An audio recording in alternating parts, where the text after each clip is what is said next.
Hello, gentlemen. Welcome back to the channel. So last time we talked about catching yourself in the act, recognizing when your patterns are starting up. But here's where it gets real. Because knowing you're in a pattern and actually doing something about it, two completely different things. I've been there. You catch yourself in the middle of your usual BS, and you're like, yep, there I go again. But then what? You just keep doing it anyway? Because that's what I used to do. I'd catch myself procrastinating, think, man, I'm totally avoiding this project right now, and then keep organizing my desk for another hour. What's the point of awareness if you don't use it? Today we're talking about the pattern interrupt. What to actually do when you catch yourself in the middle of one of these cycles. First thing you need to understand, the moment you catch yourself in a pattern, you've already won half the battle. Most people never even get that far. They just run their patterns unconsciously their whole lives. So give yourself credit for that recognition. But here's the key. You've got about a 10-second window to do something about it. Maybe less. Because your brain wants to go back on autopilot.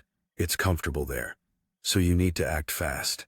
This sounds simple, but it's not easy. Your brain will fight you on this. It'll be like, come on, just finish this one thing first. Don't listen. Stop immediately. I remember when I was working on breaking my social media scrolling habit. I'd catch myself mindlessly scrolling, and my first instinct was always, let me just finish reading this thread. But that's the pattern talking. The hard stop means you put the phone down right then, mid-scroll. The second technique is the reality check. Once you've stopped, ask yourself 3 questions. What am I actually doing right now?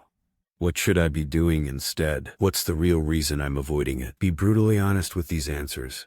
Don't let yourself off the hook with weak excuses. For me, when I'd catch myself procrastinating, the answers would be, I'm reorganizing files that don't need organizing. I should be working on that presentation. I'm avoiding it because I'm worried it won't be good enough. That third question is crucial. There's always a deeper reason behind the pattern. Usually it's fear, discomfort, or some emotion you don't want to deal with. Third technique, the 2-minute rule. Whatever you should be doing instead of your pattern, commit to doing it for just 2 minutes. Not 2 hours, not until it's perfect, just 2 minutes. This works because your brain can handle 2 minutes of anything. It's not threatening. But here's what happens once you start. Momentum kicks in. Most of the time, you'll keep going past the 2 minutes. But even if you don't, even if you only do 2 minutes, you've broken the pattern. You've proven to yourself that you can choose. Now, here's something important. You're not going to nail this every time.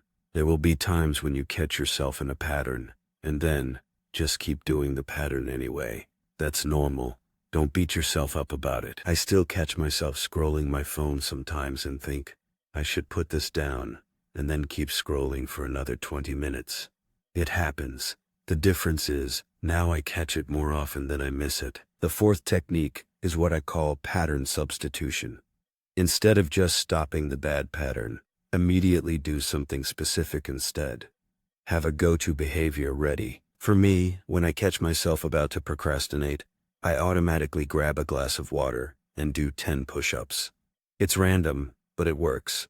It breaks the mental state and gives me a chance to reset. Some guys do jumping jacks. Others go splash cold water on their face. Find something physical that works for you. Something that snaps you out of that mental fog.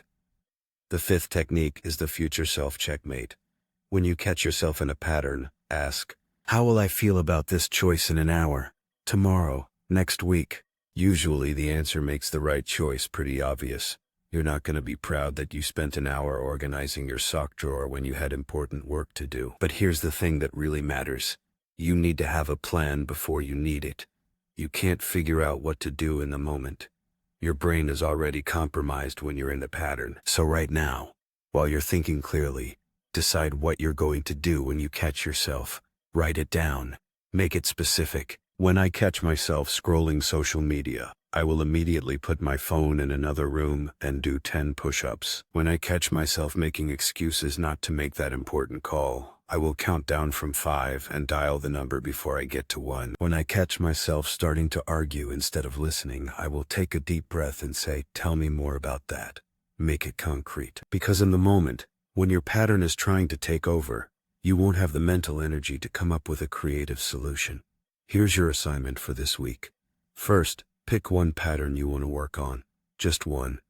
Don't try to fix everything at once. Second, write down your pattern interrupt plan. What specific action will you take when you catch yourself? Third, practice it. You're going to mess up. That's part of the process. But every time you catch yourself and interrupt the pattern, even if it's just for a minute, you're rewiring your brain. Remember, the goal isn't perfection. The goal is progress. Every time you catch yourself and choose differently, you're getting stronger. Next time, we're going to talk about building better patterns to replace the crappy ones. Because it's not enough to just stop doing the wrong thing. You need to start doing the right thing consistently. I'll see you next time. Time to start breaking those chains.